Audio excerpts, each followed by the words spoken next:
Well, good evening and welcome to the discussion on economy and regulation being organized as part of the month-long India Economic Forum. Of late, we've been witnessing an increased focus on creating new regulators.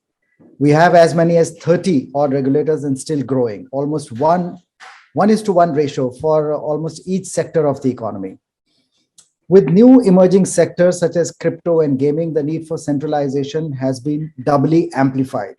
Creation of new regulator is another challenge. Legislative and judicial backing for a regulator to have enough teeth, strong mandate, and so on.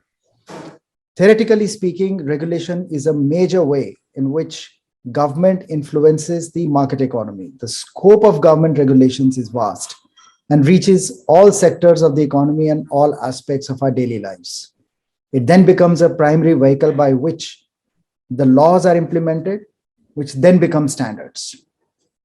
Since the actions of the regulators have far-reaching ramifications, they have to be backed by policy analysis and should have a cost-benefit analysis element also attached to it. Because if there is uncertainty about the reach and jurisdiction of these regulators, there are some important questions that we need to answer. Amongst other, today's panel discusses and addresses how learning from GIFT as a financial regulator has been useful and how it can be scaled, how to protect the consumer interest, how to ensure that the regulator is following due process. Should all regulators have a set pattern and be structured similarly, or should regulator have judicial powers? There would be many more which the panel would like to delve on. Let me have the pleasure to introduce Mr. Dhanendra Kumar, Chairman, Competition Advisory Services and former founding Chairman, Competition Commission of India. He also served as Secretary, Defense, Road Transport and Highways and Culture. He's now heading a committee for framing national competition policy. He was conferred the SKOCH Challenger Award for his pivotal role in setting up the Competition Commission of India. Welcome, sir. Mr. Subhashish Bhadra, Director, Capital Platform Club, a fintech startup that is pioneering revenue-based financing in India. He was earlier with Omidyar Network, where he invested in both for-profit and not-for-profit entrepreneurs in the data privacy space. A Rhodes Scholar, his interest areas include data protection, internet governance, digital ID, and regulatory design. Mr. S. Vivek, Research Fellow, National Law School of India, where he is leading the regulatory governance project. His practice earlier involved advising leading corporates and investment banks on structuring complex equity fundraising transactions and representing clients before high courts and the regulatory tribunals. Dr. Abha Yadav, Associate Professor, Indian Institute of Corporate Affairs. She's also Director of the Forum of Indian Regulators called FOIR, Center at IICA. Earlier, she was teaching in research and administrative experiences of more than a decade from various institutions and universities, mainly the JNU. She's an eminent scholar who has worked extensively on various legal issues globally. Mr. Anirudh Burman, Associate Research Director and Fellow, Carnegie, India. He works on key issues relating to public institutions, public administration, the administrative and regulatory state, and the state capacity. He was earlier with NIPFP and Center for Policy Research and Amarchand Mangaldas.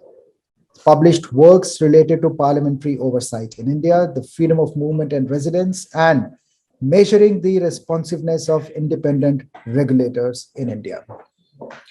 Our moderator for today's show, Professor Renuka Sane from NIPFP. She has worked on areas including household finance, especially on household choices in financial instruments such as credit, pensions, insurance, and equity markets, as well as consumer protection in finance.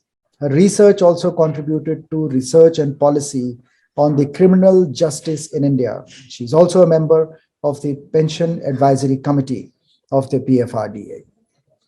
And Mr. Sameer Kochar, Reforms Historian and Chairman, SKOCH Group. Welcome, ladies and gentlemen, once again. And with this, I hand over the mic to Renuka.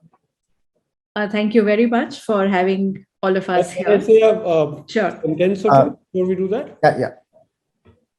So thank you very much. I am really pleased to be in such august company. And since Gursharan was calling on Renuka, the reason why we had this entire discussion itself is thanks to Renuka, because she raised this issue of regulatory cholesterol and a cost benefit analysis. We have so many regulators and we keep introducing more and more regulation, but has anyone ever done a cost benefit analysis of that?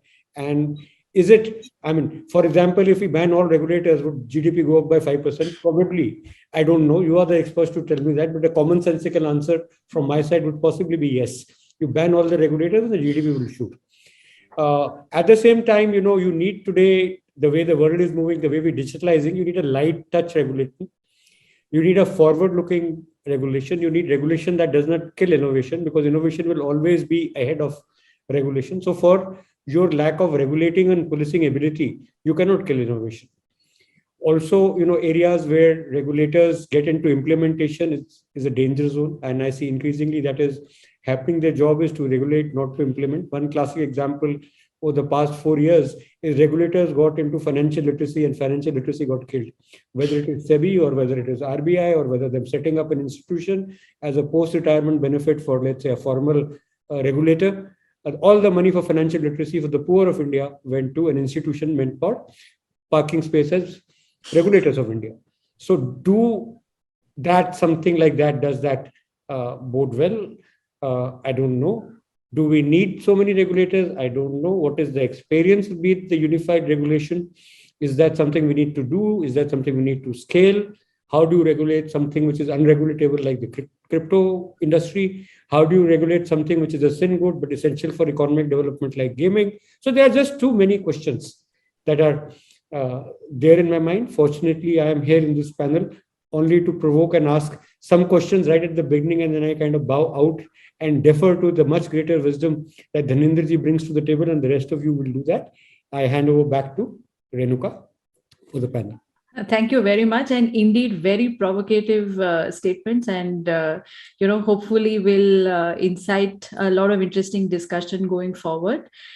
Before I hand over some questions to Mr. Dhanendra Kumar, I just have a couple of things to say. So I agree with what both of you have said in terms of how we have moved away from a world of central planning, what we used to call the license Raj in India. And we said that we need to open up our economy. We have to have more competition in the economy. We have to have more private sector participation in the economy. But when we brought in private sector participation, we also said, we need to have some sort of a regulation so that the private sector does not go berserk. So that was really the idea of bringing in regulation in the 90s, that we are making a break away from the institutional culture of government departments. And now we are going to these technocrats and bringing some distance between the PSU and the regulator. And we hoped that this kind of a transition would foster private investment and private dynamism. Over the last 20 years, we've seen an upsurge of regulators, as you mentioned earlier. We had the RBI from the beginning, at least in the financial sector space. We now have SEBI, IRDA, PFRDA. In other domains, we have the electricity regulators, the telecom regulator, the airport regulator, the warehousing regulator, so on and so forth. And very recently, it is possible and very likely that we may have one more regulator, which is the cross-sectional regulator in the data economy space, which is the Data Protection Authority. So there are talks about how we are going to set up a DPA in the space of privacy. What's interesting about regulators is that they combine legislative, executive, and judicial powers, and this raises a lot of questions around how you do this well. It opens up many questions that seem to have been settled when it came to the executive. So, with that background, I'll first turn to Mr. Dhanendra Kumar and ask him to tell us his views on how competition and regulation go together. Because, on the one hand, we bring in the private sector because we think that competition is going to solve all the problems, right? You don't need the state involved when you have a competitive economy. But as we are moving in the 21st century, we are also seeing that the questions of big monopolies, especially in the data space, in the tech space, remain. So how do you see the interplay of competition and regulation in India? Thank you very much for this question and also the opportunity given to me. Let me first of all extend my holy greetings to all of the panelists and also to the audience. We are meeting on the eve of Holi, and I do hope that in this atmosphere, better sense prevails in certain parts of the world, and we see cessation of hostilities in the Russia-Ukraine sector, which is so important for economy of the world. Well, friends, first of all, my sincere thanks to SKOCH Group and India Economic Forum for giving me this opportunity, and the audience also for joining on this occasion. Before I answer this specific question, let me recall the day when I joined as the chairman of the Competition Commission. I was privileged to be the first chairman. And in the first meeting I had with the industry, the minister was also present. A question was raised by a member of the audience, an industrialist. Sir, we had enough regulators, enough mothers-in-law breathing down in our neck throughout. And where was the need of adding another mother-in-law for us? And then in my answer, when I rose, I said, this mother-in-law is slightly different. She is a very loving mother-in-law whose only interest is to see you prosper and progress. And I'll explain now what I meant and how it is meant to perform. According to the preamble of the Indian competition law, it is supposed to be an act for economic development. That is the first sentence for the economic development of the country. It is the key market regulator, overarching market regulator. It is mandated to promote competition, curb anti-competitive practices, ensure level playing field for the players in the market, and thereby promote entrepreneurship, freedom of trade, innovations, infusion of technology, and thereby catalyze static, dynamic, and allocative efficiencies. So all these words are inputs for the economic development, for the accelerated economic development of the country. They are also building blocks for economic democracy. Once you open the market for new players and give them equal role to play, it is important that there is a regulator, otherwise there would be chaos and there would be a jungle raj. So the competition law envisages 3 pillars to prevent practices having adverse effect on competition, to promote and sustain competition in the market. That is the first pillar. The second one is to protect the interest of consumers. And I would say here that everybody in the market chain of things in the market is a consumer. Whether you are a producer of goods and services or you are an end consumer, you are a consumer. And to protect their interests and give them the best product and services, the cheapest price, and of the best quality is in the interest of the entire economy. And the third pillar is to ensure freedom of trade carried on by other participants in the market, which is also extremely important, that you want greater competition, you want the new entrepreneur to promote entrepreneurship all the time, dynamically, and enter and promote production. India was a relatively late entrant in the community of competition regulators in the world when it replaced MRTP. It was a relic of socialist era when it was opened. And at that time, there were 120 or so competition regulators in the world. Right now, I believe there are 141 regulators. Abha would know much better. As the players in the market vie with one another for the custom of the consumer, the competition brings about allocative and production efficiencies, brings down prices for the consumers, infusion of new technologies, new products, and to bring into the market newer products in a dynamic way, and thereby we say that it leads to static and dynamic efficiencies. In the current phase of globalization, enterprises have to compete with the best in the world. India being a large and attractive market global players are attracted here in accordance with the country's FDI policies, which are very liberal. Most of the MNCs and global players have set up their operations here, intensifying the competition. Likewise, Indian companies can also compete in the global arena, bringing to the Indian consumers globally competitive products and services. The objective of the competition law are further reflected in various provisions of the Act. Under Section 18 of the Act, CCI is mandated to act suo motu, and same is reflected in various other sections. Section 19.3, where CCI looks at what is there for the consumers if there is an anti-competitive agreement. Section 19.4, dependence of consumers for the dominance, and 19.6 and 7, where the definition of geographic market and product market is determined by various factors, including consumer preference. I'm mentioning this because there was a mention about consumers. Even the Honorable Supreme Court of India, in the Competition Commission of India versus Steel Authority of India, which is a landmark case, the first case of 2010, which elaborated on various functions of the Competition Commission. It dwelt on this thing and mentioned that CCI is supposed to look after the interest of the consumers, and it is invested with inquisitorial, adjudicatory, and investigative powers for that matter. It is not a judicial body, and I'll mention it towards the end of my talk. Then competition as a tool brings various benefits to the consumers. It, as I said, it means lowering of prices and improving quality because the productivity also increases. They want to bring down the prices, they want to bring down the newer products with new technologies, and thereby employment also increases.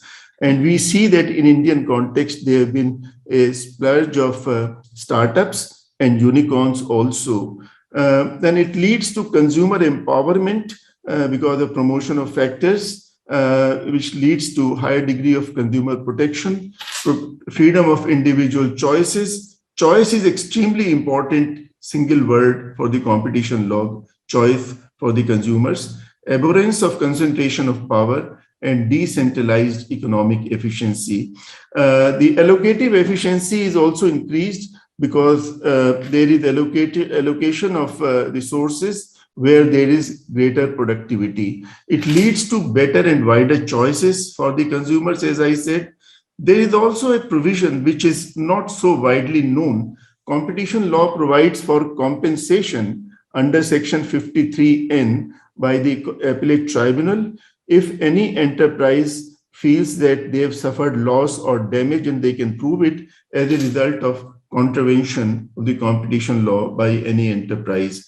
Another important provision which is not widely known is Section 32 of the Act, where Commission has got powers to review actions taking place outside India but having effect on markets in India, whereby CCI can look at those actions and take various corrective actions.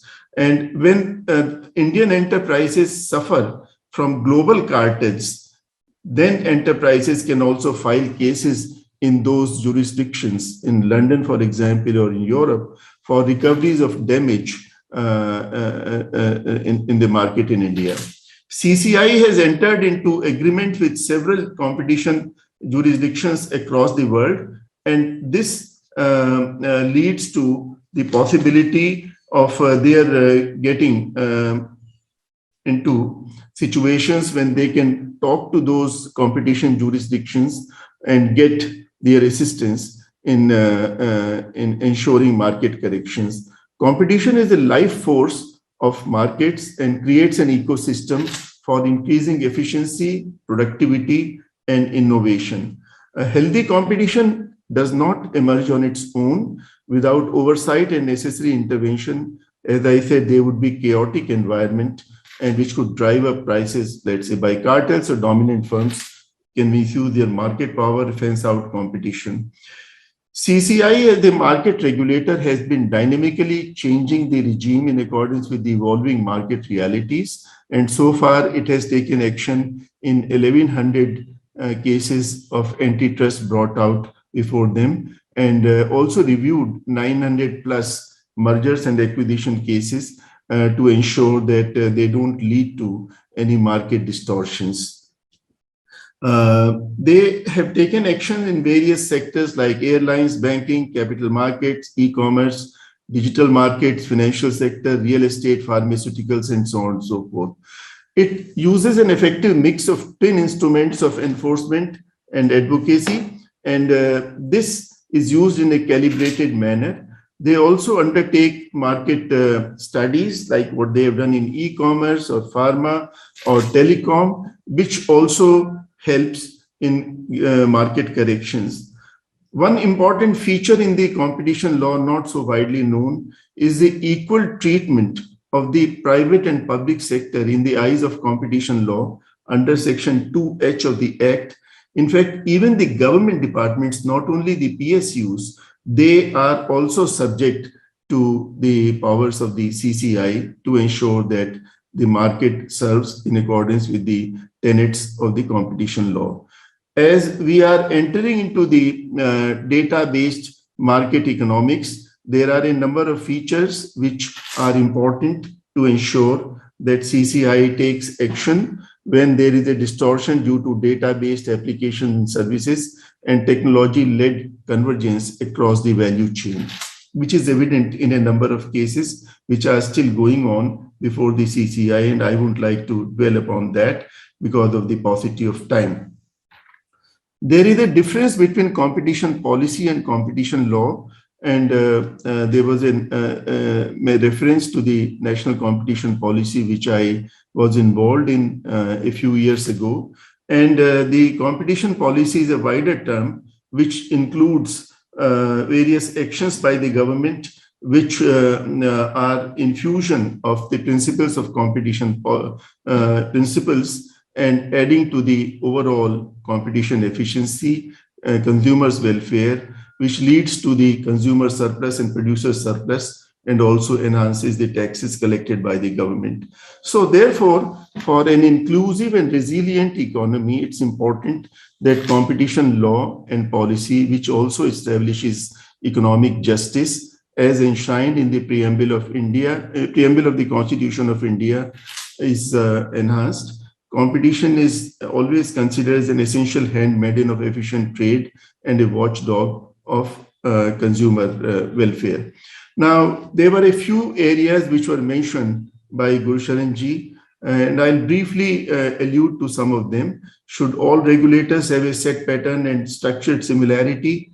I would say that all the regulators are governed by their statutes, like CCI by the competition law, RBI by the RBI Act, SEBI by the SEBI Act, and so on. They have to function according to the architecture of those acts. They cannot deviate from them. And generally, the welfare in accordance with the Constitution of India is the guiding principle. There is no one-size-fits-all solution in actions of all the regulators.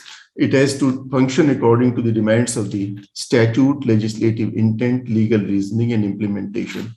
Another question was, should regulator have judicial powers? As I mentioned, in the case of competition law, the Supreme Court has enacted in 2010 what are the powers of the Supreme Court, and it has been completely demarcated, and it is not a judicial body. It's at best you can call it a quasi-judicial body, but it's supposed to be investigative and inquisitorial, and to an extent adjudicatory also.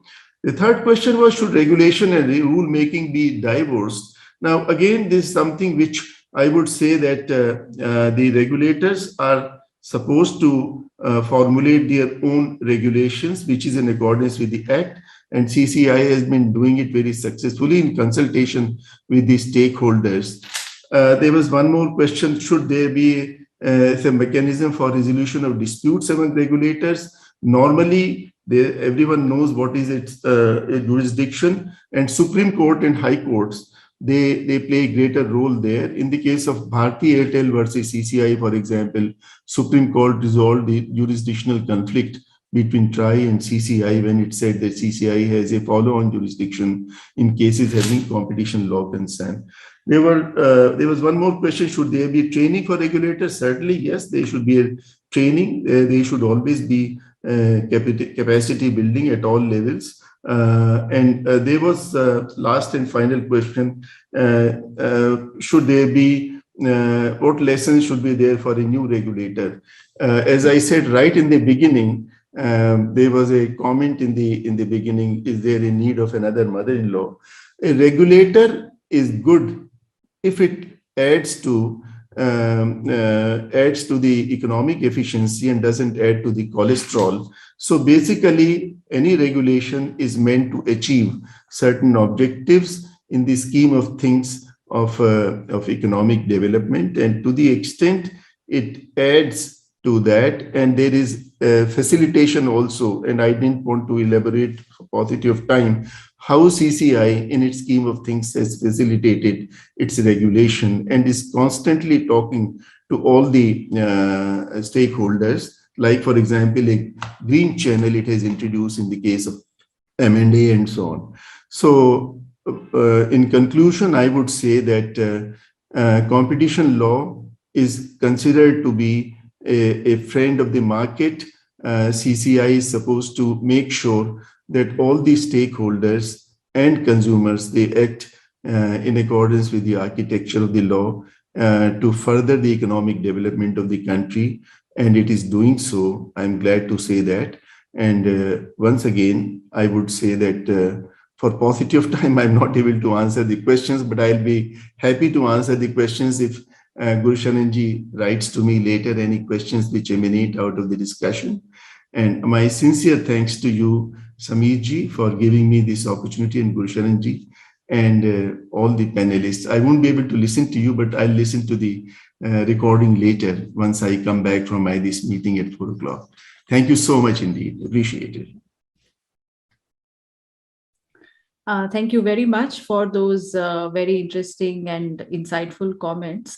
And I think they segue nicely into some of the questions that get raised as we think about regulation and the economy. And since you began with competition, I want to, before we go into the process of regulation making, I want to ask Shubhashish a question, because he's been working in the digital economy space.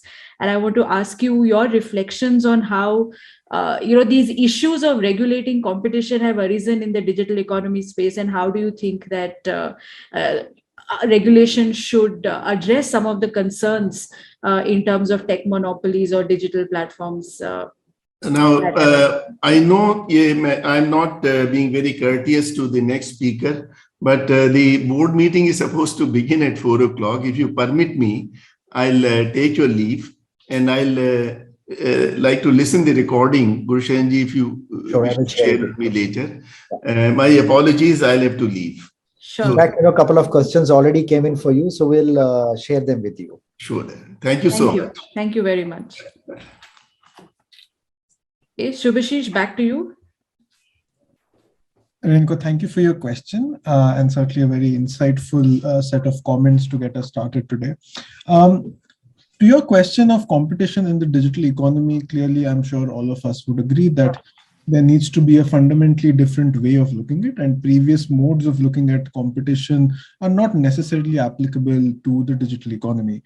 To start with, for example, we've historically, competition has often been seen in this notion of consumer surplus or consumer welfare, but in the context of zero-priced platforms and things like that, it raises the natural question of how do you even A, measure it, but B, is it really the only standard that you should be applying? Should you be looking, as Leena Khan argues, at the market structure impact of these platforms, etc.?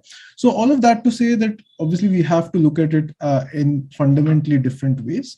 To your question, therefore, of regulating digital markets, and we are at this point as Club also part of the fintech ecosystem, and we also want to become a platform of a kind. So it's certainly a question that we've thought a lot about. I think there are, as Tandem Research has done a lot of work on digital platforms, and they've basically identified 4 characteristics of these new age digital platforms. And as we think about regulating them from a competition perspective, I think we have to start from first principles, which is to articulate what is the market failure and therefore what is the need for regulation that is arising. I think the previous decades thought process around regulation might not necessarily be applicable here. So what are these 4 characteristics and 4 markers? Firstly, there's network effects. The way we see network effects played out in the digital economy are fundamentally much stronger. It's very difficult for us, if all of our friends are on WhatsApp, to certainly choose to be on Signal. So that has an impact on competition in a very fundamental way, in a way that didn't in most cases happen before. So then we have to look at first principles solving of that kind of a problem, saying that therefore, for example, should we have interoperability of platforms such that someone on Signal should be able to text someone on WhatsApp, or someone on Uber should be able to book a cab on Ola, etc. Because that fundamentally then gets rid of that kind of competitive advantage, which really favors incumbents and prevents the emergence of potentially newer forms of service. Secondly, the infrastructural role they play. It is now well known that a lot of these platforms have become infrastructures, and therefore they can actually play God, which is depending on who they give access to and who they don't give access to. They're fundamentally shaping the competitive landscape of a lot of these sectors. And therefore, if they are actually opining on who wins in a so-called competitive market, I think there is a certain amount of regulation and transparency that is required there. Thirdly, database models. The fact that all of these platforms in the digital world are data-based, I think we need to have a wider conversation on how do we regulate the use and extraction of data. And of course, there is now increasing regulations in different countries coming forth about how these platforms should not be able to differentially privilege themselves in the use of the data that they collect from certain categories of actors on their marketplaces. And finally, one thing we have to recognize, though it's not necessarily in the competition domain, is now these platforms aren't just economic platforms, they're also civic platforms. So as we think about regulating these platforms, we won't only be talking about competition and economic issues, we will also be talking about civic issues, and that is also something that we have to keep at the back of our minds. So long answer to your short question, Renuka. Clearly, fundamentally different ways of looking at it are required, and therefore even articulating what is the policy or what is the policy stance across different regulators, because this is something that's going to cut across competition, data, financial services, etc., is what is required. So thanks, Shubhashish. And you raised 2 points which lead me to my 2 next questions. You kind of pointed out that we need to first understand first principles and say, why do we need regulation and what is the purpose of a specific regulation? What is the problem that we are trying to solve? I want to ask Anirudh that, Anirudh, you have done work on the process of regulation making as it should be applied in theory and as it is applied often in practice in various regulatory agencies in India. So can you kind of tell us a little bit about what is a good regulation making process and what are you seeing across various regulators in India that perhaps needs to be changed or we need to do better, or perhaps something that is good that we need to reinforce in other agencies as well? So how do you see the process of regulation making? Thanks, Renuka, and it's a pleasure to be here and discussing this issue with this panel. On the process of regulation making, you're right, there is a vast difference between what best practices require and how Indian regulators practice regulation making. And there's been some work done in India, some work that I've been glad to be part of that's talked about using some of these best practices. And a lot of that has been basically focused around creating a good process so that the regulator can actually consult with stakeholders, do an economic impact analysis or a regulatory impact analysis, and have a deliberative and consultative process for regulation making. So every regulator should ideally first at least set out a draft of the regulation that they are going to planning to implement, along with some kind of explanatory document that sort of gives the context to what this regulation seeks to do, what is the kind of problem it seeks to solve, what will this regulation do in terms of actually trying to solve that problem. And it should have some kind of a cost-benefit analysis or a regulatory impact analysis that tries to explain what is it that this regulation will do in terms of its impact on different kinds of stakeholders. Will it be a net benefit for society or not? And in this, it should be able to actually compute not just the costs of direct compliance, but also indirect costs on different kinds of stakeholders. And ideally, this should be done for at least a considerable period of time, because the regulation is going to have this impact on society for a while. So it's a much more deliberative process than how we do regulation making today. When the regulator puts out all this information, it should obviously give some time to the public for placing its comments to the regulator. And then the regulator should at least put out some kind of a statement or a response to the comments that they have received. And it's only after that that the regulator should ideally decide on what the final regulation should look like. So it's a very different process from how we do regulation making today in most regulators. There are some exceptions who do better, but this is not what is happening today. And what following this process means is that regulation making would actually become a much more slower, more consultative, more evidence-based process. And it's not a guarantee that the regulator would still have the right answers at the end of the process, but we at least create the opportunities that you are getting more information, getting more feedback, creating more evidence about what that regulation is going to do. So you create those opportunities for getting feedback and for also for providing more information to stakeholders. They know how the regulator is thinking about these issues, what they're planning to do. It creates some kind of predictability in the market, reduces uncertainty in the market.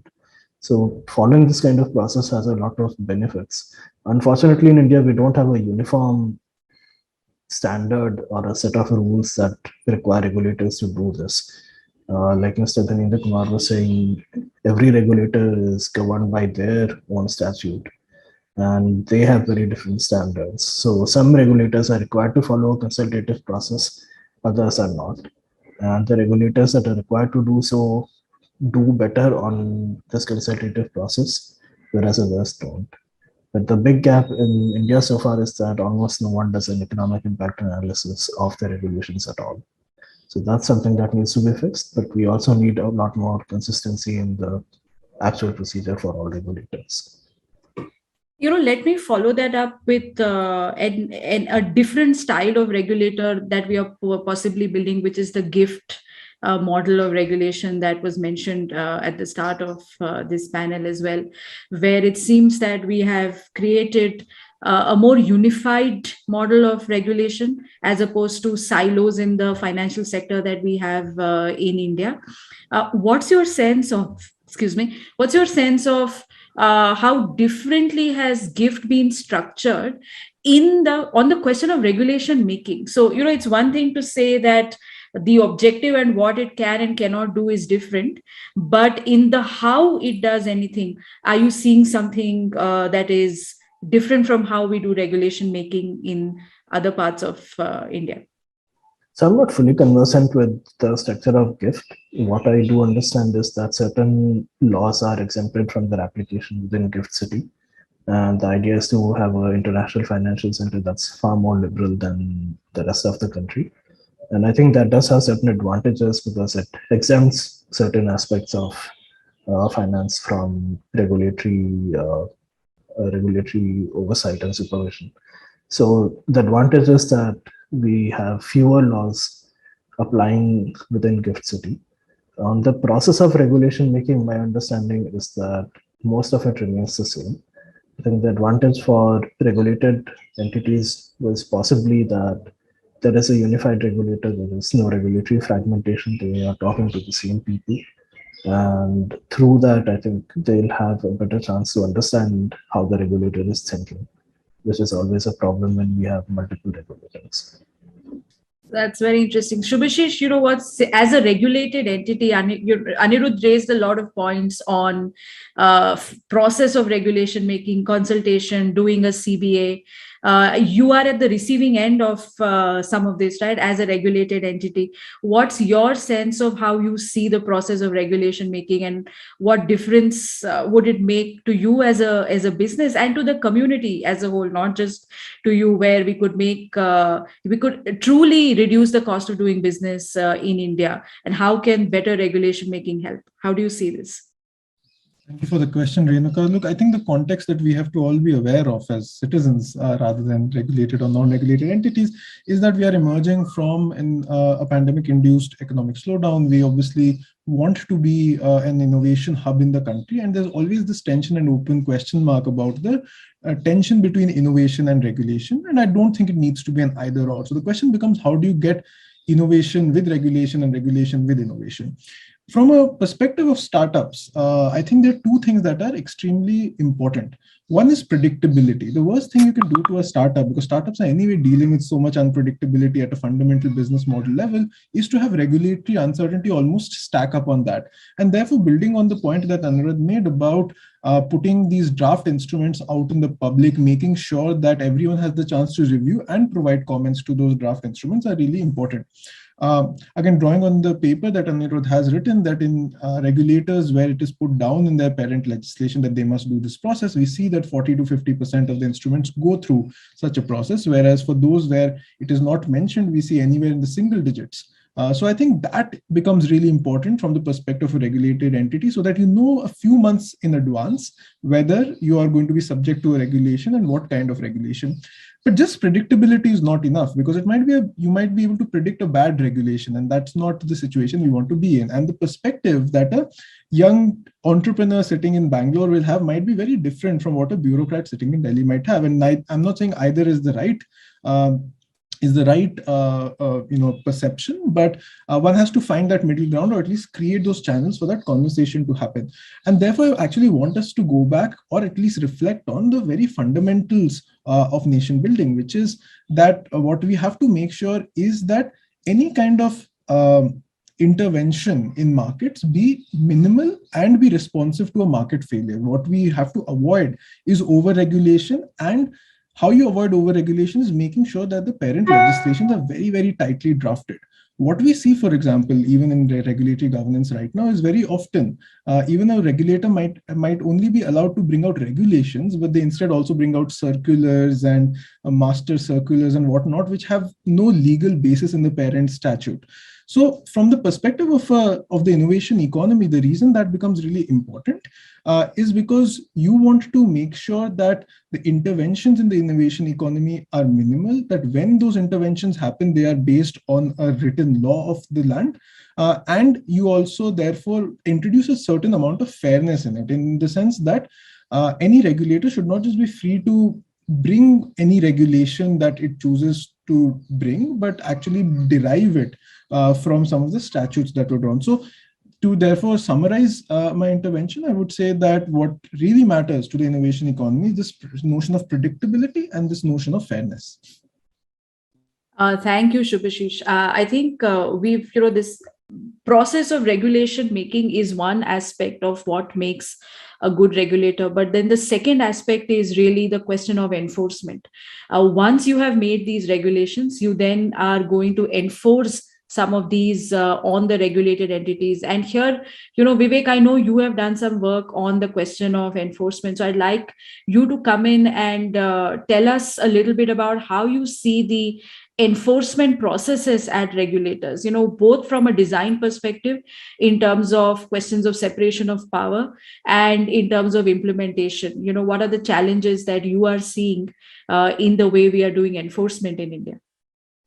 Thanks very much, Renuka. So on the question of enforcement, I think the focus in India so far has very much been, like you said, on the question of on separation of powers, which is, can a regulator, which is generally seen as an executive wing of the government, can they adjudicate, can they give compensation, and so on. But the heart of the matter, although, is what is the most effective way of implementing the regulations? And that honestly should be the framework with which regulators look at enforcement. Unfortunately, what's happened in India is the tools that government generally has, which is to impose penalties, put people in jail, They've just taken that and sort of, handed that over to independent regulators. So it doesn't matter whether it's an environment protection regulator, whether it's a securities regulator, it's the RBI. They all have pretty much similar tools to tackle vastly different types of regulated entities and to achieve very different goals.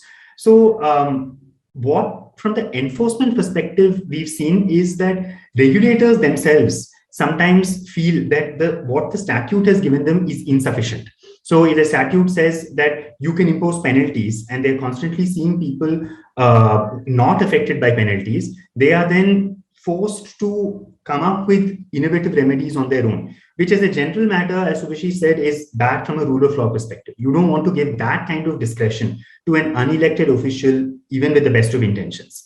So what we need from the enforcement perspective is a fundamental rethink from the drafting of the laws to say, if I'm, let's say, drafting a real estate legislation, what exactly do I want to achieve through that? And based on that, frame your enforcement strategies and have guiding principles for the officials who are implementing the various provisions of the law, so that they also know what strategy to use in what situation. So I think to just sum it up, I'd say that I think from an enforcement perspective, what we have is regulators tackling 21st century problems with essentially sort of 19th, 20th century tools. And it's no surprise, therefore, that we frequently say that they're not achieving the goals for which they were set up. Very often we hear that regulators complain about lack of independence, or we hear about people complain that regulators are not effective because they actually lack independence, and that independence is one of the core features of a good regulatory setup. So, here I'd like to call upon all of you. Maybe Abha, we can begin with you on how you see the question of independence of regulators, how important that is, and in your view, how is independence best designed? Thank you, Renuka, and it's been an absolute pleasure listening to all the panelists. Am I audible? Yes? Yes. Okay, thank you.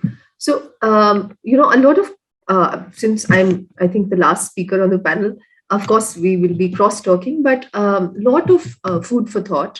And before I answer your question pertaining to independence of regulators, Renuka, one thing that we need to understand when we talk of regulators is that beyond what you said earlier in your opening remarks, about the three pillars of democracy, you mentioned legislature, executive, judiciary, and then we have a fourth entity, so to speak, a regulator.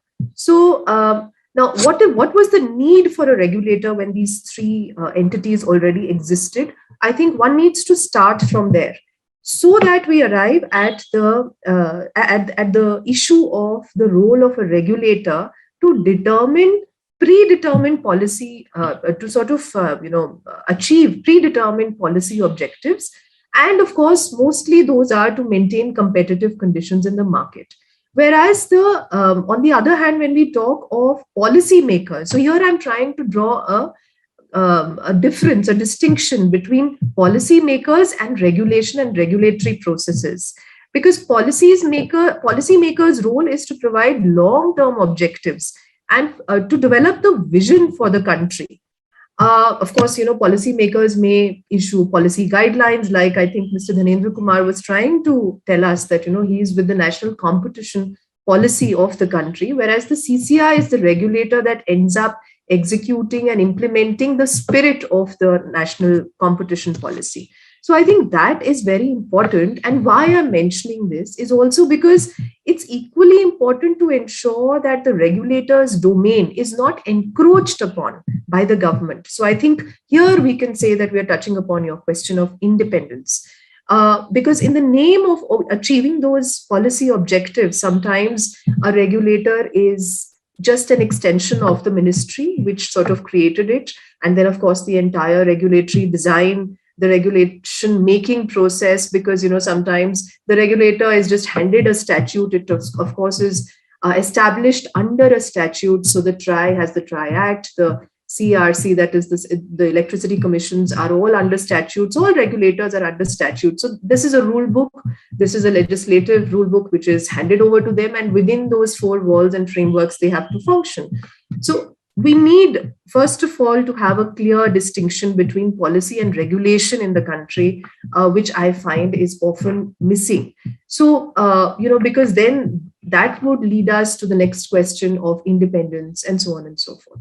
Then, of course, I think, again, coming from, because competition law is something I work very closely with, and a lot of points were coming to my mind when Mr. Dhanendra Kumar was speaking. Because you see, when we talk of the Competition Act, which he mentioned Section 18 of the Act, and the Section 18 says, eliminate practices having adverse effect on competition and so on and so forth. So that there is promotion and sustainable competition culture in the country, and you protect the interests of the consumers, you ensure freedom of trade and so on and so forth. Now, this being the mandate of the Competition Commission of India, I think we need to have, and especially the researchers and the students of the area, we all need to have a bird's eye view of all the regulators also, because some of us know, some of you will be surprised to know that mostly, if you see, the broad declaration of competition goals also exists with other regulators. To give you an example, the Telecom Regulatory Authority of India Act mandates the TRAI to take measures to facilitate competition and to promote efficiency in the operation of telecommunication services. So here I'm trying to touch upon the entire cross-sectoral issues also. Similarly, if you see the PNGRB Act 2006, the Petroleum and Natural Gas Regulatory Board Act, it requires the Petroleum and Natural Gas Regulatory Board to foster fair trade and competition. So there are these sectoral laws, what I'm trying to say, that outline the competition jurisdiction with far greater specificity. And they use legislative language. And then, of course, we have a Competition Commission of India, the antitrust regulator of the country, which is supposed to maintain free and fair market, to assure that there is market correction that happens from time to time. Also, the Electricity Act 2003. It empowers the Central Electricity Regulatory Commission to issue directions to a licensee if it enters into any agreement or abuses its dominant position or enters into a combination which is likely to cause or causes an adverse effect on competition.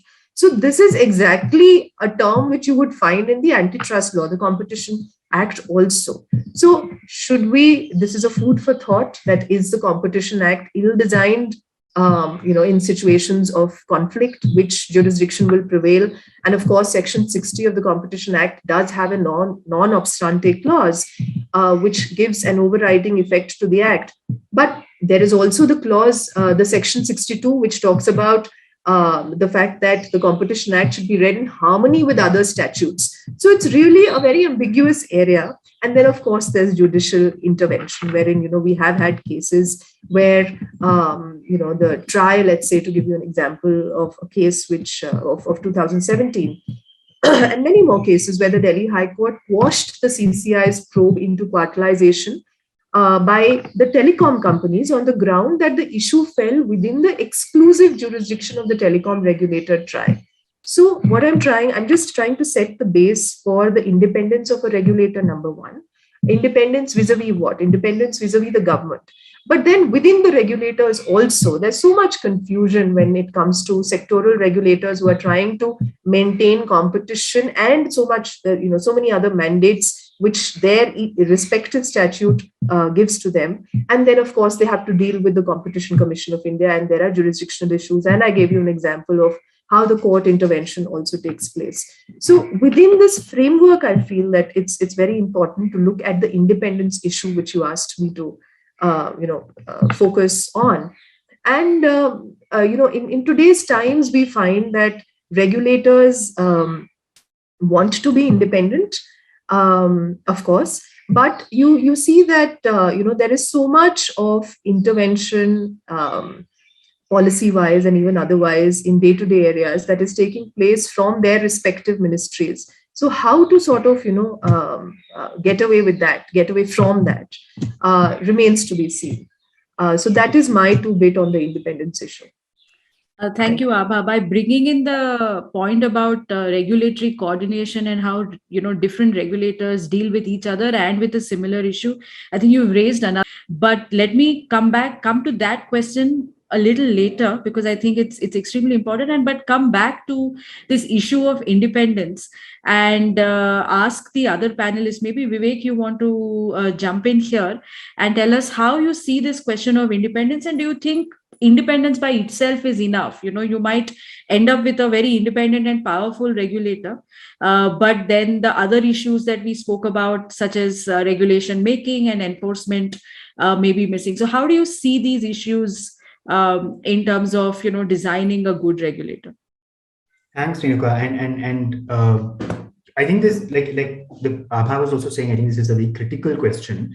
And somehow in India, I think we sort of take it for granted that regulators must necessarily, within quotes, be independent. So what exactly do we mean by that? I think two central questions that we need to have some sense of is independent from whom and for what reason. Initially, I guess when regulators were set up, there was a crying need for the government to establish their legitimacy, to say that, look, these are technocratic folks who are going to take decisions very quickly. It's not going to be like the license permit Raj kind of era. So we actually are not going to touch them. They will make technocratic decisions on the basis, relying on experts. So they will be independent from the day-to-day political machinations which may influence government departments. It's debatable whether that was a sound footing to even set up regulators. There are very important, very senior bureaucrats who believe that government departments could have done the same thing if you insulated them from political influence. But be that as it may, it at least gave them some legitimacy in the eyes of various stakeholders. But where we are today is very different from the early 90s, when these regulators were also sort of starting up and newly set up. Today we are in a circumstance where regulators ordinarily perform both legislative and executive functions. And in legislative functions, they don't just detail out something the act says. So it's not that they say, oh, please file this in 30 days, or the director must sign as opposed to so and so, but they actually make policy. They say that these kinds of companies can be licensed, these kinds of companies cannot be licensed, which is a really important power. Similarly with the executive function, and many regulators also have quasi-judicial functions. So at this stage, I guess the question we have to ask ourselves is, when in the normal wings of government, legislature, executive and judiciary, which perform only one function usually, we subject them to a series of limitations, both under the constitution and under various statutes. So for the legislature, we say you're going to face elections. But when the regulator makes these policies, the regulations are being made by unelected officials. And tabling regulations before Parliament is just really not a feasible solution for both the volume and the both the granularity of regulations. There's no way Parliament can even keep up. And in the executive side, we find that in the executive wing of government generally is subject to Parliament in terms of political accountability, subject to judicial review. Its money comes based on what the legislature approves. And here again, we see that many regulators actually raise their own money. So, and they aren't accountable to anyone to say why they initiated investigations against someone, why they chose not to, what process they follow. And similarly for the quasi-judicial element as well. So what penalties they levy, what remedies they offer. There's the statute is usually framed in such a broad way. And since you raised GIFT City, the International Financial Services Authority, the regulation making power section says that they can make any regulation to achieve the objectives of the act. So in this circumstance, even the most well-meaning regulator who wants to do all the things we discussed, to ensure that there's a net benefit, all of that, there is absolutely no guidance that comes from the statute to tell them that this is the way you need to achieve the goals that we've identified. So when we say regulatory independence, somehow it seems to have become a garb for escaping accountability in some way, and that's something that we need to think about seriously. And some of the coordination problems Abha mentioned also perhaps have a root in this, that each regulator sees that area as its own fiefdom, as opposed to the central government deciding that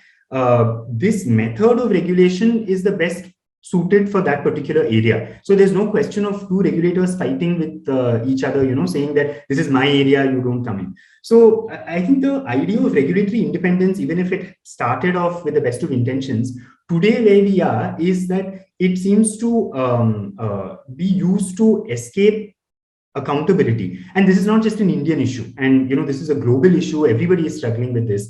Just last year, in the UK, two important parliamentary reports were given on delegated legislation, which said that, the UK Parliament has fought for centuries to have the power it has today. And what they find now is most of the laws that actually affect people are being made by delegated legislation, by regulators or by unelected officials. So where does that leave Parliament? And they, of course, they've recommended certain things, but largely they've said that we need to be innovative about different forms of accountability for the 21st century, because these forms of regulations are here to stay. And we need to be more intentional about how we design regulators. We can't just say make regulations as you see fit to achieve the objectives, but we need to be a bit more proactive in telling regulators also on how they should achieve the goals that's been identified. Excellent points. May I please add a point? Please go ahead. Yeah, just two quick points as to what Vivek said. One is, I think when we talk of independence of regulators, we need to ask ourselves, independence from what? I mean, are we escaping accountability? Are we not going to be transparent? Are we, the holier than thou? So that, I think, is the quintessential question here, Renuka, that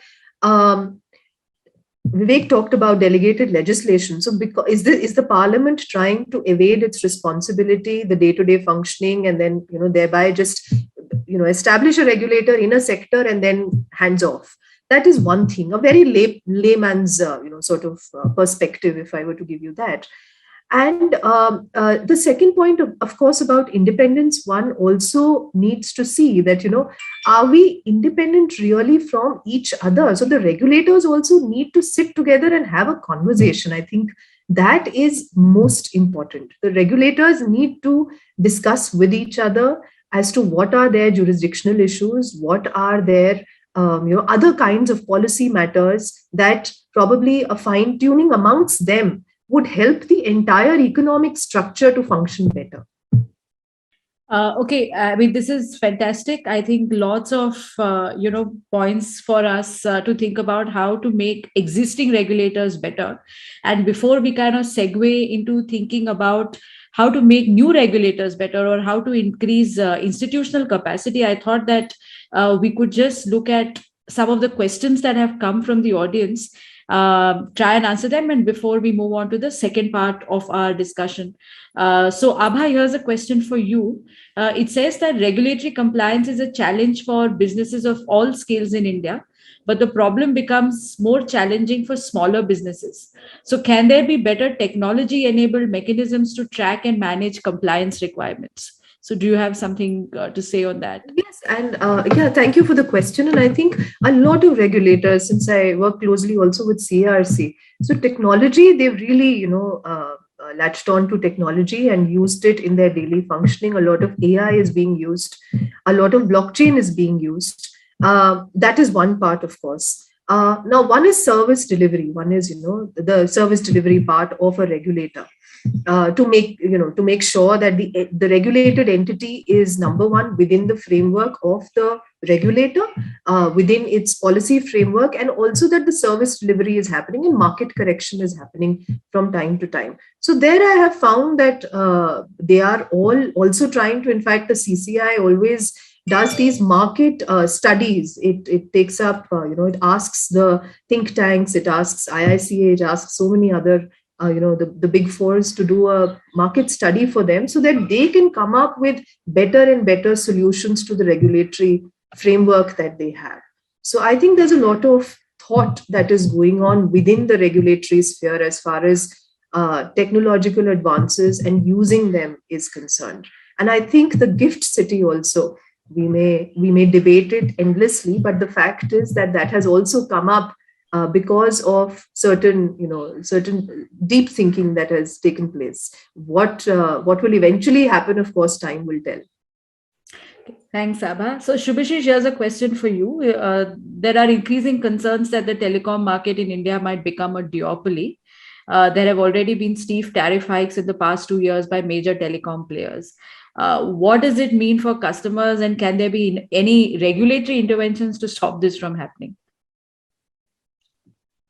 Thanks for the question, Renuka. So look, again, we have to understand what kind of market failure is arising here, and therefore what is the best intervention possible.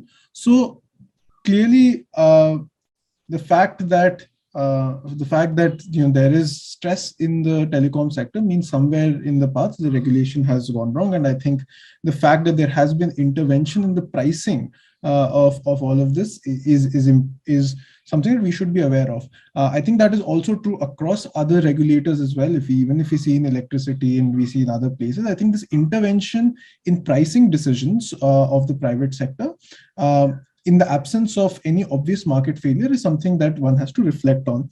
Of course, one might also say that, having access to telecom or telecom services or internet services essentially some sort of a fundamental right, which therefore must be made accessible to people. But even in that case, we have to really put out that cost benefit analysis before we actually bring any kind of price restricting regulation in place.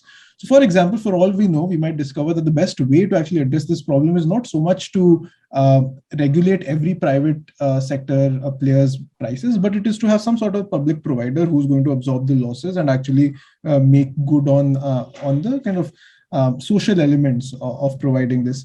So therefore, the answer, just to kind of put it all together, I do think in general, as almost a philosophy, I'm kind of anti tinkering around with prices, but in cases that it is felt necessary, there has to be a very valid legal ground for it to be a necessity. So in this case, are we actually articulating that the access to telecom services is some sort of fundamental right which you want to make sure?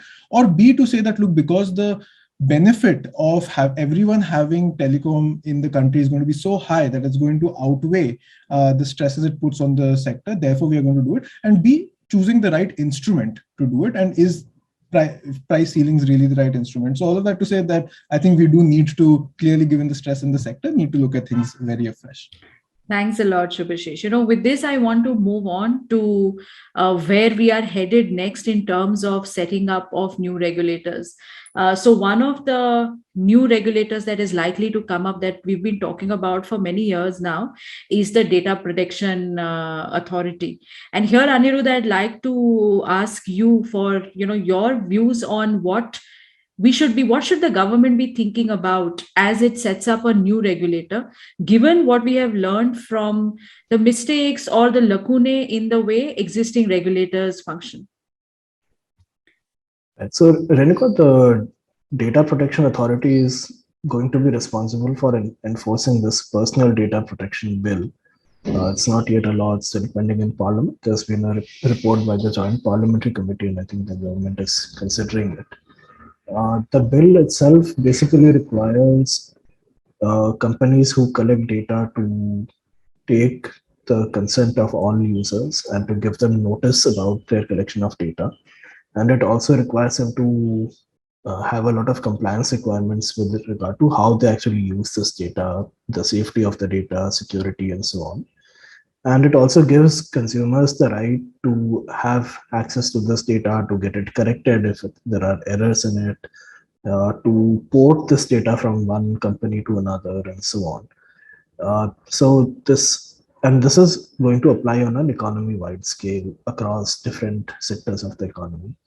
And the Data Protection Authority will be the regulator that's in charge of enforcing and monitoring the application of this law. So I think it's fairly obvious to state that the remit of the DPA will be probably one of the largest for any regulator in India. And it's something that we've not done before, we've not had before.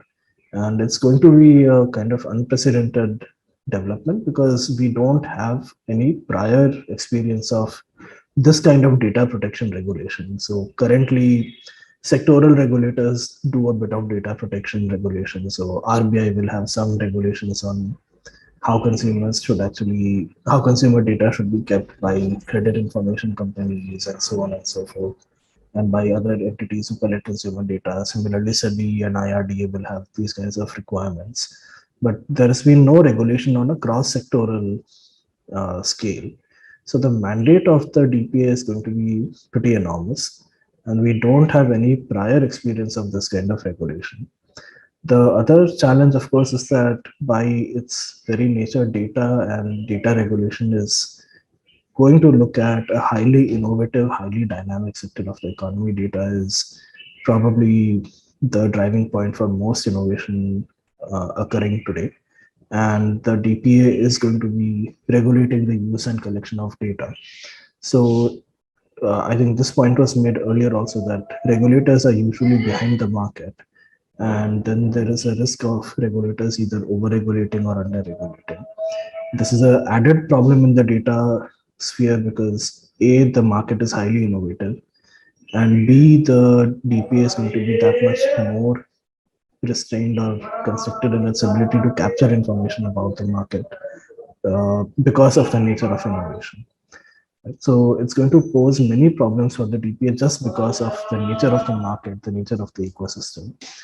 And then we've given this expansive mandate to the DPA, which itself is going to be a problem. So there are reasons to be worried about how efficacious this DPA's regulation is going to be going forward, which in turn requires us to think strategically about what it is the DPA should be doing in its first 3, 4, 5 years.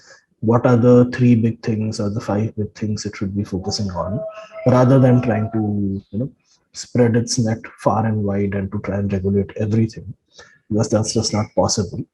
And so are there possibilities for coordinating with other regulators and focusing on sectors that are unregulated, for example, right? Or are there possibilities for looking at only vulnerable sections of the society rather than to look at the entire population when it comes to looking at the use and collection of their data?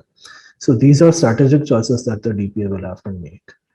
And these are some things that will need to be considered carefully by parliamentarians as well, because right now the provisions in the bill are very similar to what is given in the provisions for other legislation regulators in their legislation, which is you have about 35-40 functions that have been given to the DPA with no sense of prioritization or strategic kind of approach. And it is then left to the DPA's discretion to try and translate this. The problem with this, of course, is that when something goes wrong, then the DPA is faced with the task of justifying what it was doing and what it was not doing in that space. So even though the DPA will have to, by necessity, strategize and prioritize on some functions, if something goes wrong, it will also have to defend itself saying, no, I was doing something on another aspect as well. And that's going to create a problem, and which is why I think this tension between independence and accountability is going to be much more visible in the case of the DPA, because of the wide remit of the mandate and also the kind of impossibility of actually fulfilling that from its very inception. So we need to think about whether we can actually infuse this bill at this stage with some sense of prioritization, or whether we can reduce the mandate, whether we can actually give some clear directions to the DPA saying focus on areas that are not currently regulated by sectoral regulators, right? Or whether we can say you have to create a risk-based assessment and you have to basically regulate as per that assessment rather than to regulate the entire market and be responsible for that. So I think those are some of the things we need to think about. Fair enough. Something. Sorry, Abha, I was just going to come to you. And so maybe let me ask the question and then you can sort of take the question and add whatever you were sort of commenting on what Anirudh had said. I think Anirudh raises an important point in terms of the difficulty of the mandate of the DPA to begin with. Now, one of the things that we've struggled with respect to other regulators is regulators often turn around and say that We've never been trained to do a cost benefit analysis. We've never been trained to do XYZ, and the HR capacity is not there within regulators, or budgets are not there within regulators to carry out regulations in the way that you are asking us to. So since you've been involved with FOIR for such a long time and have been talking to various regulators, it'll be really interesting to hear your views on how do you build regulatory capacity such that both existing regulators benefit, and when you set up something as ambitious as the DPA or any other regulator that you may set up, we learn, we put in these processes right from day one. So what would be your thoughts on improving regulatory capacity? Thank you, Renuka. So beginning with, just adding on to what Anirudh said and what all the speakers have talked about, we are talking about over-regulation, under-regulation. Now, I think this is a time to sort of pause and also talk about self-regulation, because the concept of self-regulation will also help in the in sort of diluting the complexity of the range of things that the DPA has to look into, right? Because data protection authority, I mean, it would be like Anirudh said, I completely agree with him that the myriad of things that it has to look into and the kind of tasks that have been given to it, it's humongous. And I don't know, how they'll be, I mean, I wish them luck and I think they will do well. But the point is that the entities also have to be self-regulated. Now, Shubhashish, of course, is from the, from the digital platform, fintech, and all of that. So I think that if the regulators, like the big data, the big four companies, if they were sort of they had shown some restraint, we would not have reached the situation where, I mean, this is a very utopian concept that I'm talking about, self-regulation. But we have seen that if the regulated entities are open, they have compliance mechanisms, they have advocacy for their employees. We train a lot of private sector employees because there are a lot of private entities who are interested in a very competition compliant atmosphere, creating a competition compliance culture in their organization. So we do capacity building for them also. So I think self-regulation is something that the regulated entities could look at, number one. Then coming to your question about capacity building, which of course I'm very much into, and yes, there are those challenges of HR. The HR is not either they are very fresh or the regulator itself is very new. So let's say when the IBBI was set up, it's a fairly new regulator, only about 5+ years old.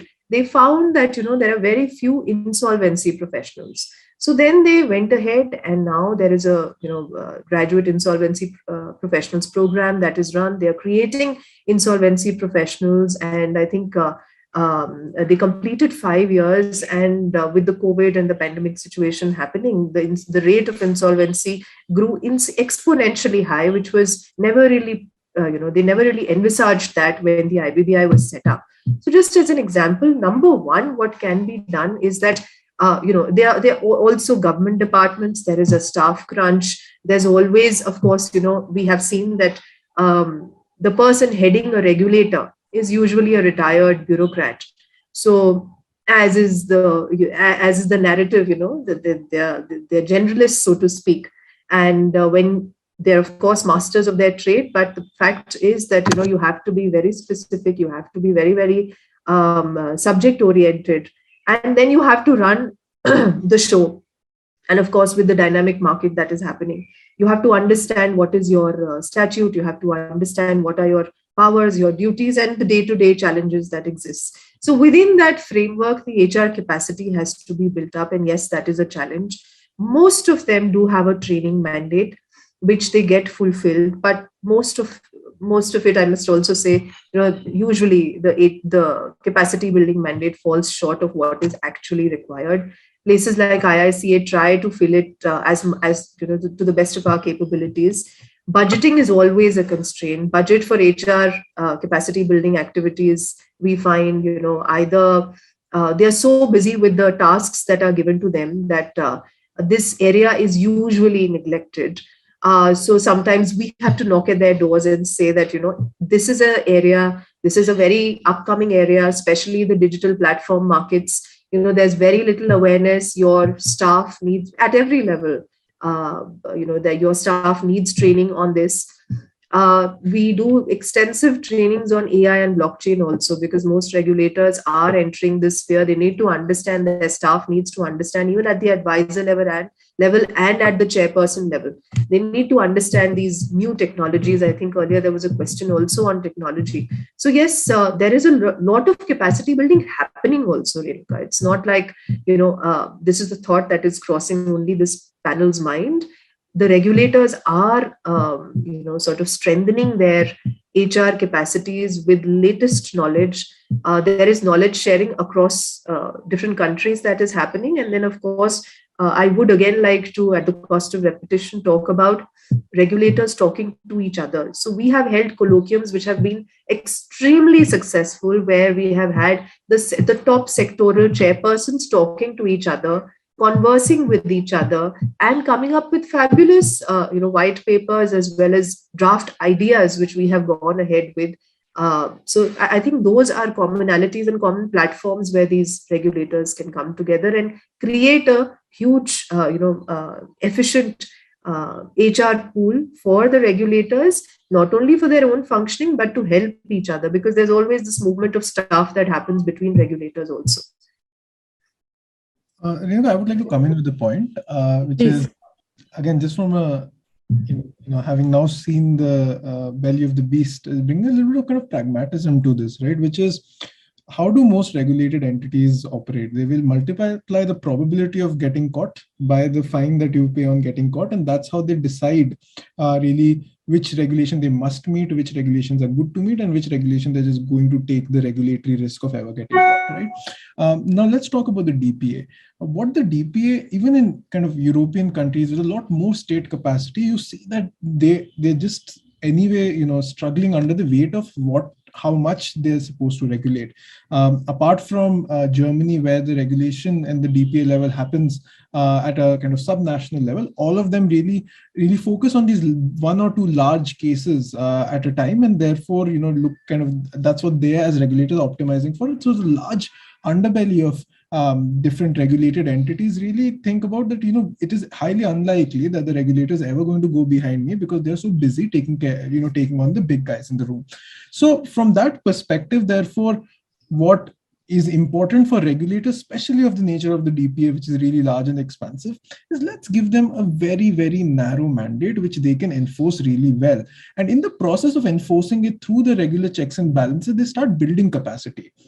So let's not assume capacity, let's induce capacity by giving them a limited, transparent mandate to which they can be held accountable.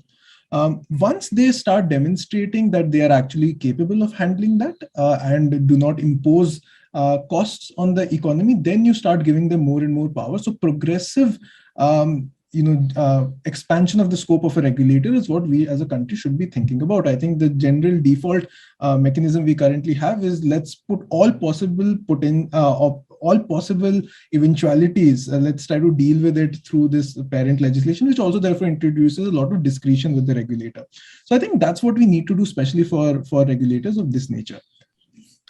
Thanks, Shubhashish. I see that we are running out of time, and there are two questions. So I'm going to ask those two questions and then hand over to each of you for closing remarks, which I will request you to keep very short. So these are general questions. They're not specifically targeted at any one person. So please feel free to answer them if you like. So the first question is there regulatory overreach by the government in India, and has the goal of minimum government and maximum governance translated into any on-ground changes? So would someone like to take that?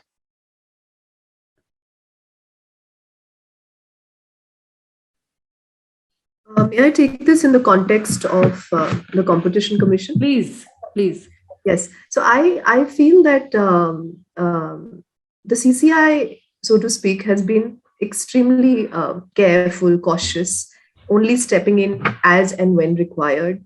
And again, some very landmark cases that you've seen in the recent 6 months or so pertaining to the big be it Flipkart, be it Google, be it so many others.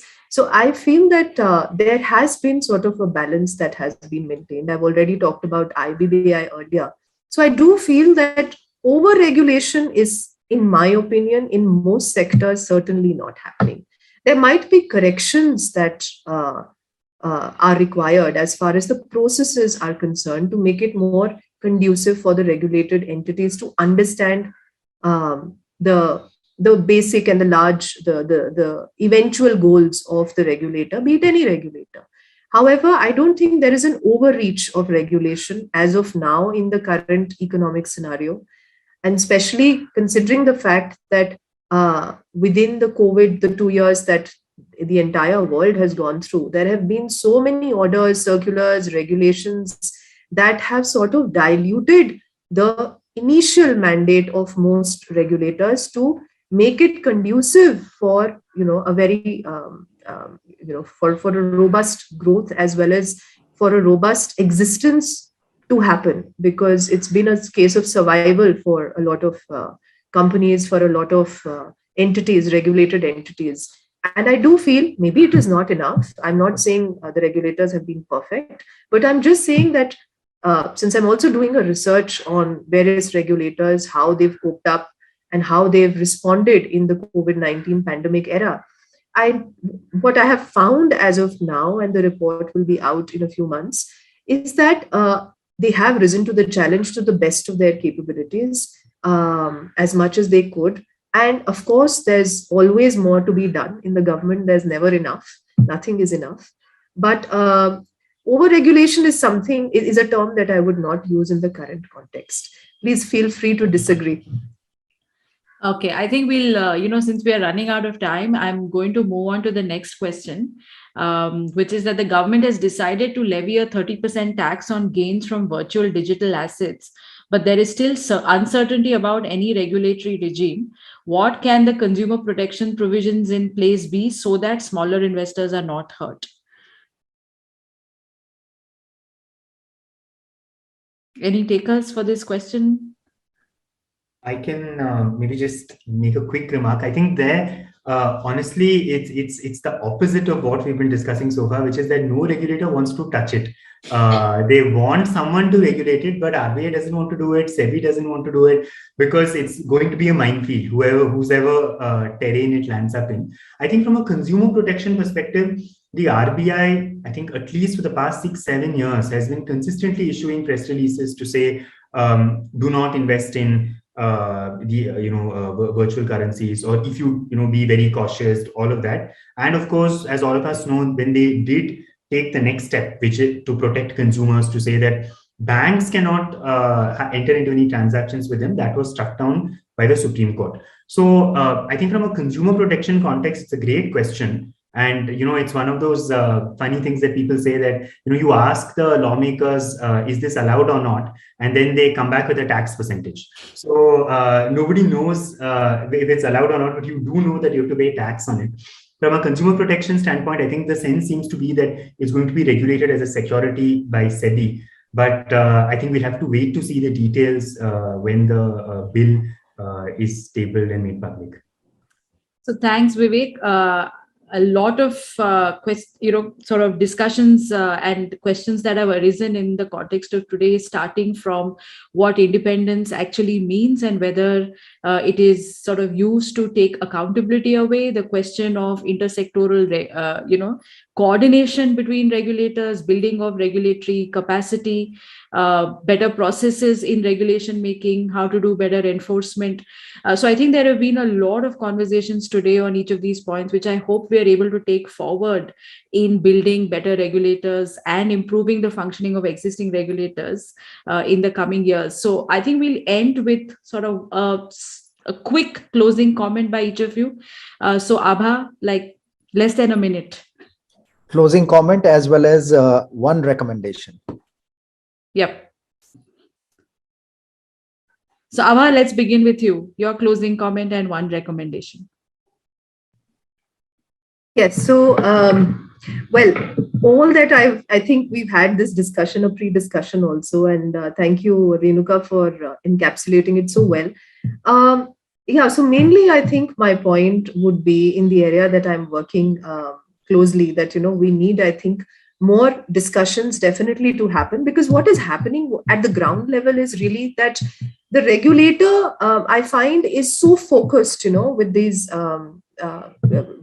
blinders on the sector, which is good, of course, but sometimes the regulator is over focused, and he or she, it fails to see left and right. So it's just, moving on at great speed, without looking at the macro view. So I think one would really need to sort of, take a step backwards. And like I said, the first point that I raised about cross-sectoral regulators, that, you find some commonalities in all the statutes.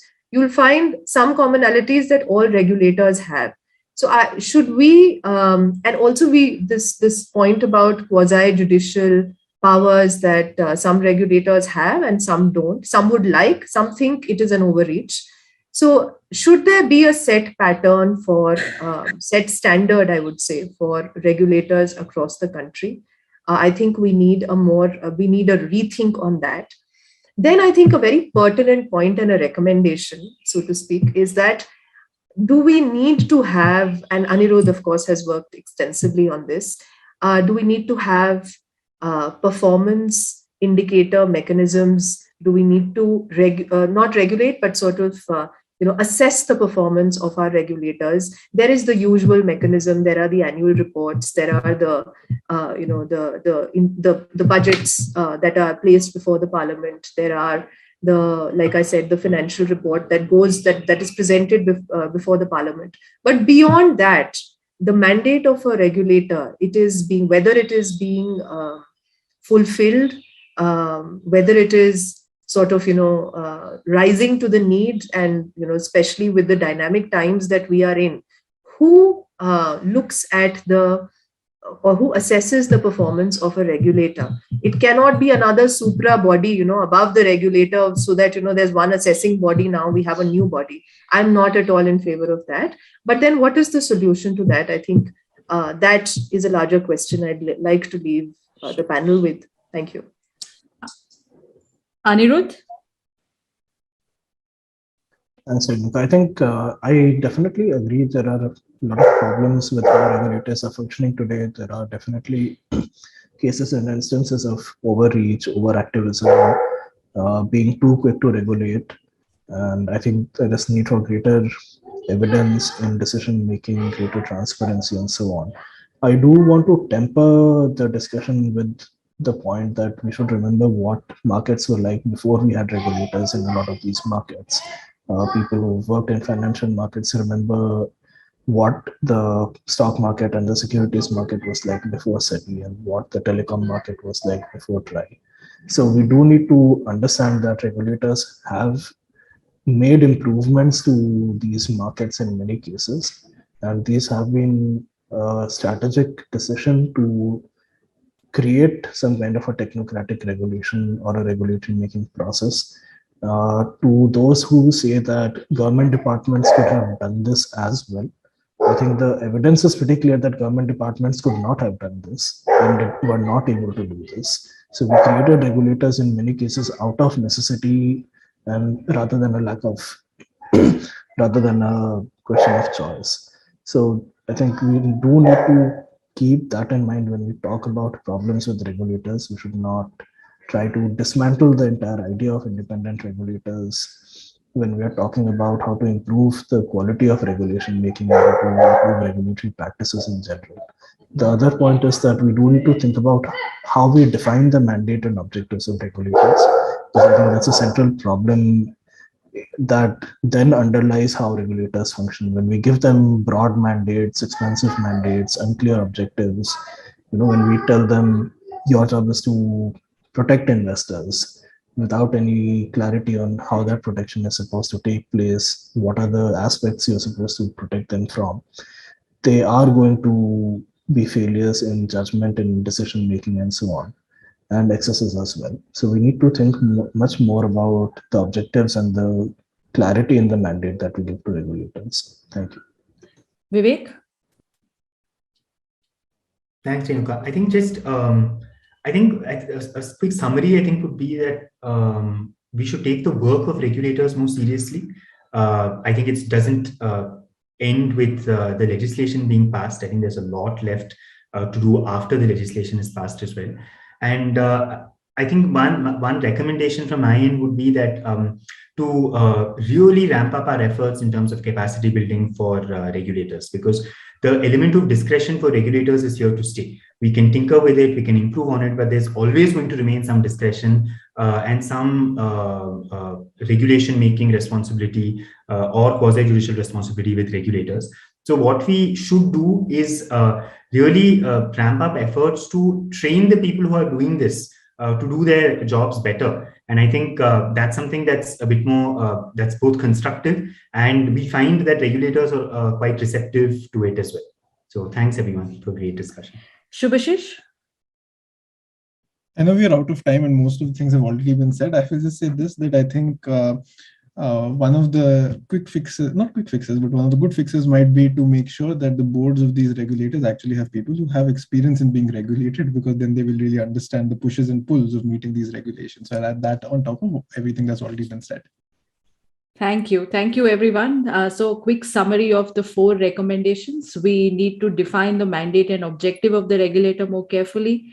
Have metrics to assess the performance of the regulator so that we are continuously giving the regulator some feedback on how it's doing. Have better boards so that the boards can also guide the functioning of the regulators, and ramp efforts in capacity building so that regulators can continue to do their job better. Thank you all for a very interesting discussion, and I hope that this plays a part in improving the regulatory environment in India. Thank you.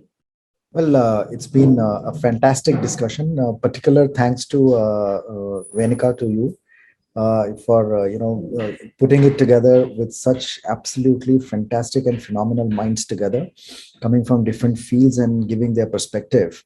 And this area could be as diverse as anything, and keeping the discussion focused, sustaining it for 90 minutes and coming up with recommendations, very well steered. So thank you, particularly to you for putting this together. And thank you to all the panelists for speaking from your heart and being candid on the platform, because the beauty of the platform is capturing this diverse wisdom and then putting it together. So Renuka, can I request you for one thing? If you could, you've done it so well. Could you put together 700-800 words on this with maybe 7-8 recommendations that have come out of this? It's very difficult that you're asking me live. So let's discuss this after the call. All right, great. So good. So thank you all very much. And I look forward to interacting with you once again. Thank you.